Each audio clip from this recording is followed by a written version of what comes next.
Hello and welcome to another Hostek video. I am Britt and today I'm going to be teaching you guys how to update your IP address.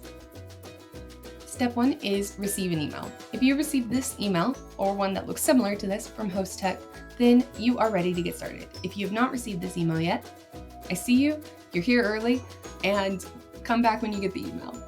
For customers who use our DNS name servers, you don't have to do anything. You can just chill, watch the rest of the video, subscribe, give us a like, and let us know how we're doing. For those of you who are not using our name servers, first things first, log into your control panel, make sure you have the correct domain selected. As you can see, we have selected Little Kitten Rescue. Then what we're gonna do is we're gonna go to the DNS editor.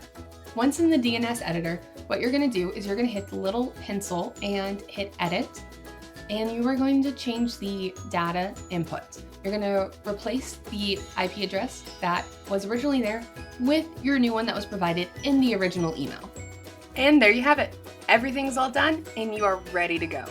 Now, if you have any more questions, please make sure that you contact support or subscribe, hit that notification bell, and keep up to date whenever we have something new.